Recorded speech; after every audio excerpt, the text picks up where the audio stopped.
ইনশাআল্লাহ ইনসাফের বাংলাদেশের পক্ষে জনগণের রায় আল্লাহর মেহেরবানিতে যদি অর্জিত হয়, তাইলে সেই সরকারে অবশ্যই নাহিদ ইসলামকে আপনারা একজন মন্ত্রী হিসাবে দেখবেন। আমরা আশা করব যুবকরা আমাদেরকে হতাশ করবে না ইনশাআল্লাহ, তারা আমাদেরকে সামনে নিয়ে এগিয়ে যাবে।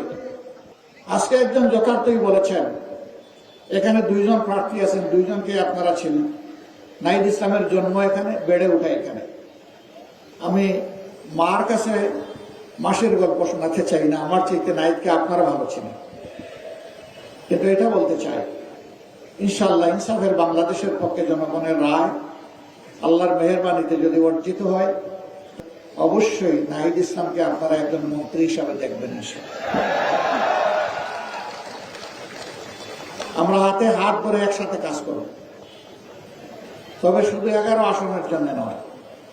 আমরা বাংলাদেশের 56,000 বর্গমাইলের প্রতি ইঞ্চি মানুষ আর 18 কোটি মানুষের প্রত্যেকের হকের উপরে আমরা পাহারাদারি করবো ইনশাআল্লাহ।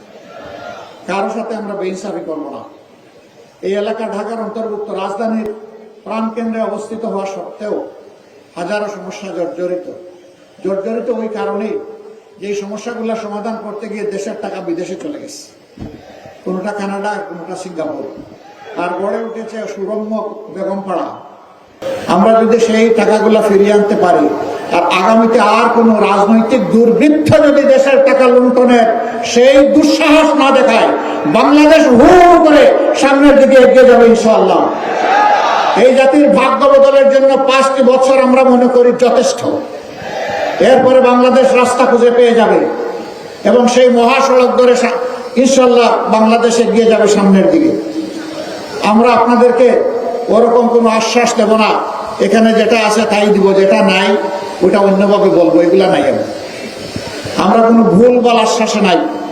যা বলবো ইনশাআল্লাহ আল্লাহর উপর ভরসা করে সেইটাই করার চেষ্টা করব, জান প্রাণ দিয়ে। যেভাবে জুলাই এনে দিয়েছে আমাদের সহযোদ্ধারা জান প্রাণ দিয়ে, সেইভাবে আগামীর দায়িত্ব আমরা পালন করবো ইনশাআল্লাহ জান প্রাণ দিয়ে। আসুন একটা বেইনসাফি মুক্ত, জুলুমবাজ মুক্ত, চাঁদাবাজ মুক্ত, দখলবাজ মুক্ত, মামলাবাজ মুক্ত, আধিপত্যবাদ মুক্ত একটা ন্যায় ইনসাফের মানবিক বাংলাদেশ গড়ার জন্য আমরা হাতে হাত, কাঁধে কাঁধ মিলিয়ে সামনের দিকে এগিয়ে যাই। আল্লাহ আমাদেরকে তৌফিক দান করুন। এবার আমি 11 দলের পক্ষ থেকে আমাদের স্নেহভাজন জাতীয় নাগরিক পার্টির আহ্বায়ক, জুলাই সেনাপতি, তার হাতে আমরা 11 দলের প্রতীক আমরা তুলে দেবো ইনশাআল্লাহ।